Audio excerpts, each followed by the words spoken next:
Good afternoon. I'm Delva. I'm the founder and managing director of a data science consulting firm called WIMI, and we focus on analyzing health data and supporting healthcare organizations. Thank you very much for the opportunity to share some thoughts on the question, and I want to echo what Stacy said right at the beginning. We don't have all the answers. Mental health is a multivariable, complex domain, and any attempt to reduce it to numerical scales or categorical variables is doomed to not really capture the richness and the complexity of mental health. So what we can do is our best to try and capture it in an efficient way and in a faithful way. But I want to acknowledge that the humanity, the stories, the anecdotes, the lived experience, the video testimonials, all of that should complement the quantitative measures of mental health and the effects that an intervention may have. Having said that, let's go to the first slide. Thank you. So this question of measuring impact or proving impact, to me, translates really into the simple question, but a very difficult one to answer. What effects did the intervention have? If the intervention didn't have any effects, then there is no impact. If it had negative effects, then it is a negative impact. And if there were positive effects, then we have a positive impact, but we still want to know exactly how big was that impact. So if we can go to the next slide. This slide is a similar, I was trying to communicate a similar idea as what Stacy showed in the second or the third slide, where mental health has a lot of factors that influences it. So if I'm isolated, I'm not socially connected, that's going to not do wonders for my mental health. If I've been the victim of some trauma or gender-based violence, if my physical health is not good, maybe I'm overweight, I have a drug addiction, all of those things may negatively impact my mental health. I lost my job, I get divorced, all of those things has an impact on mental health. But as you can see, the arrows are in both directions, because me having poor mental health, having to deal with anxiety or depression or suicidal thoughts, or maybe I have behavioral challenges, that on its own then also can have multiple effects across all of those spheres that you see there. So because I am depressed, I am not engaged at work, that means my mental health may put my job at risk, or may put my marriage at risk, or I may have some emo eating and compensatory behaviors. Maybe I lash out to my children. So there's so much, it goes in both directions. That's what I'm trying to say here. And that, of course, is important, because if we're now trying to measure mental health, we can't just pretend that it's only the central bubble. We have to measure as well as we can everything that's around it. And if we want to know what effects did it have, to do a good job, we should be measuring across the board, because maybe my anxiety symptoms are not reduced so much, but maybe my relationship with my children or with my spouse has gone up by a lot. And if we didn't measure that, it's going to look not as impressive as if we have the full picture. Next slide, please. Thank you. So theory of change is important. The quantitative version of this is, what is the causal pathway that you believe links the intervention to the effects? So you can't say, we have no idea what we're doing, how we're doing it, and how it will all have a result in positive impacts across mental, social, economical outcomes. I think to do a good job at measuring it, you have to first define what that causal pathway looks like. And then that from there, you can say, well, if I believe that, for instance, mental health leads to more engagement on the work floor, and through that leads to more job satisfaction or leads to better productivity, then we know that gives hints at what should we be measuring. So the second bullet point tries to suggest some of the things we could be measuring to try and capture all of the effects across these different spheres. So for instance, maybe my mental health, as it is poor, I am not very active. As my mental health goes up, I can be more active. That should translate, if I have a smartwatch, that should translate into me doing more steps, for instance. So we can begin to think, oh, maybe the step counter can be a proxy for physical activity. And that, if it's true that mental health has an effect on physical activity, then that should be reflected in my steps. And that would be nice because we don't have to ask people how many steps did you do if they have a smartwatch, and that's a big if. But if they have a smartwatch, then that's a way to do it. Same for weight. This is an objective measure we can use. Social connectedness, that's a little bit harder. I think that you could potentially use social media activity as a proxy, but that's very dangerous because social media in itself can have negative and toxic effects. And also, there's massive variation in how people use social media, how active they are. So I would say treat with caution, but it's something that I believe deserves some research into this question of does the social media consumption and engagement patterns reflect mental health of people doing it. Also, I think, Stacey, you also pointed to the idea that in many languages, there isn't necessarily the words to express how one feels or how mental health is perceived. And that's important because if there isn't a language, then we can't ask a question.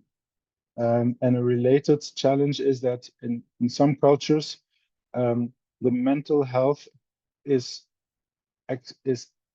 expressed and experienced as a psychosomatic syndrome. So one does not have depression, but one has headache or heaviness, or it's translated with physical symptoms. And so if we don't notice, we would not ask those questions about physical symptoms, or we wouldn't recognize them as effects of mental health. So psychosomatic measurements, I think, are very important as well. Next slide. Okay, how can we measure all of these different indicators?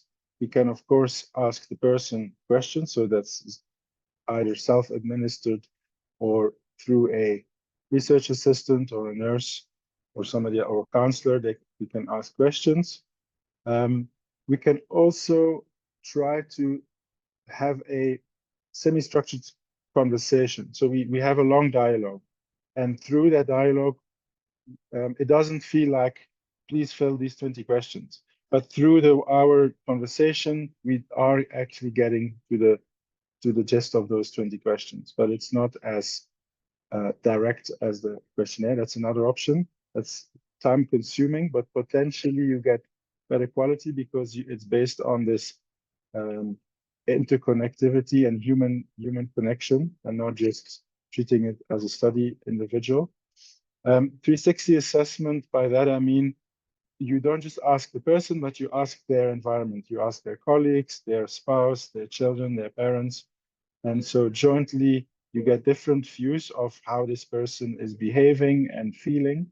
And that gives you a better sense than just hoping that your client or your patient is able to express what's going on in their lives and in their mental health. Biometric data I've already alluded to. Healthcare facility registers, of course, if there's a health-seeking behavior component to it, then that should be reflected in the electronic health record systems or the paper-based health record systems did somebody seek healthcare and did they go for counseling? And some of those traces may be positive, but there may also be negative traces. So somebody presented at emergency care because they cut themselves. That's not a good thing. So it's important to really look carefully at what was that interaction with the healthcare provider for, and what was done. Was it a counseling session, or was it an emergency relief session? And then last one, I think alcohol, drug abuse is also an indicator of mental health, and the reduction of alcohol abuse might be an indicator of improved mental health. We can ask how many units did you drink in the last week or in the last month, but if we're doing interventions at scale and they have a strong effect, then we should be able to see that in aggregate numbers as well. So the shebeens and the liquor stores should sell less. It can't be that they sell the same and people drink less. That doesn't make any sense. So there's some possibility. Not, you can't of course then link it to an individual, but you can say this community is now drinking less alcohol, and we think that's related to our intervention, for instance. Next slide. Okay. When we try to measure mental health, it's important to be clear, are we trying to measure things at the individual level or at the population level? And you can, if you have measured things at individual level, you can aggregate it and sort of summarize it to the population level, but you can't do it the other way around. So certain things, the example of measuring the sales in the bottle store would be a population level measurement. That's not individual level. Asking a person how many units did you drink in the last week, that would be individual level measurement. Specifically for population level, because it's already aggregated, the precision is typically less of a problem than it is for individual level. So if people don't know exactly how much they drank, and they say, I think 4 units, but it's actually 3 or it's actually 5, if everybody has some random noise added to the truth, and if that's true both in the pre and in the post survey, then the effect of the intervention will be washed out a little bit. It's called attenuation bias in statistics. So having really precise, accurate measurements across the entire intervention from beginning till end, pre-post, is very important. If you have imprecise measurements, you will think that the intervention had a weaker effect than it actually had. And that would be a shame, because you're now not showing the effect the true effect that you made. And a related idea, but very different, is regression to the mean. Oops, I'm not sure what happened. My slides, oh, there we go. Okay, regression to the mean means that somebody who is an outlier is unlikely to stay an outlier. So if somebody is really, really, really happy, chances are that a week later they're not equally happy. And if they're really, really sad, chances are that they're going to be less sad the next day or the next week. And that means if you say, let's find the people who have the worst possible mental health, then even if you do nothing, you are very likely to see their mental health get better. And so if we ignore that, we're going to think we made a big impact, but actually it's just sort of natural evolution. That noise was not random. We cherry picked noise in one direction, and that's how we got to this effect. So it can work in both directions, and it's important to be aware of it. So we can design our studies and our measurements to factor in this regression to the mean. Next slide.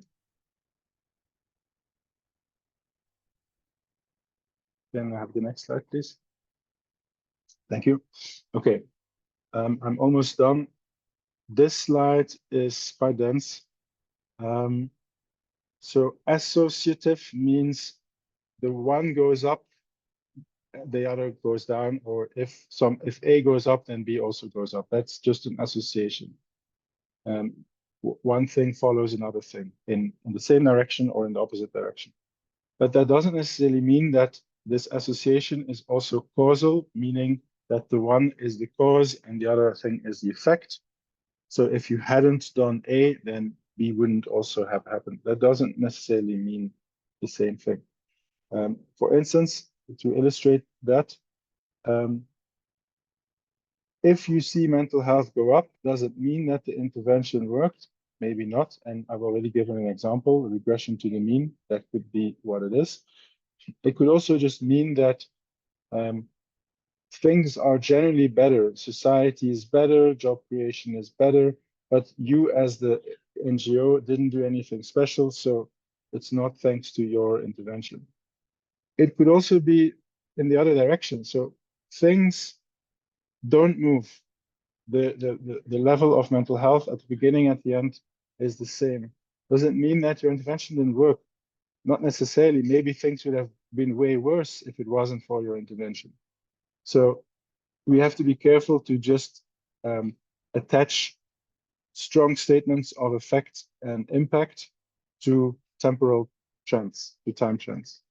And one key way to account for this is to have a control group, because that control group represents what would have happened in the absence of the intervention. And so in the last example that I gave, where society is getting worse, in the control group, you would expect to see mental health go down.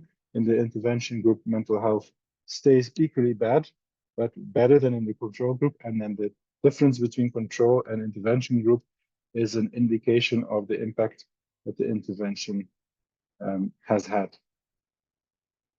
Self-selection bias, what does it mean? If you're doing a study or you're inviting people to be part of an intervention, it's sometimes plausible that the people with the strongest interest in or the most self-awareness or the most self-belief are the first ones to sign up. Also, maybe they have stronger social networks, their partners, their colleagues are encouraging them to be part of this thing. And so that's not doesn't necessarily mean that your intervention didn't have an effect, but what it may mean is that if you now were to generalize it and say, as of 2026, it's national policy, you shouldn't be surprised that it's less effective once you go to scale, because your pilot study was not representative of all patients who needed your intervention. There was some self-selection bias. The different challenge is social desirability bias. So that means people say what they think you want to hear, or they say what they can live with. So if it's something they're guilty about or they feel ashamed about, they might not want to admit that. And so they say something that they can admit to, which is not necessarily the truth. One way of catering for that is to normalize the really bad behavior. So instead of saying, how often did you not get out of bed, and then stop there, people might, if the truth is that it's almost every day, you might not want to admit to that. But if you start by saying, was it every day? Then they could reply, no, it wasn't that bad. It wasn't every day, but it was almost every day. Or another example, how many cigarettes did you smoke? Do you smoke per day? 4 packets, 3 packets? No, not 4 packets. I only smoke half a packet a day. So there, you make them feel less guilty about the undesirable behavior.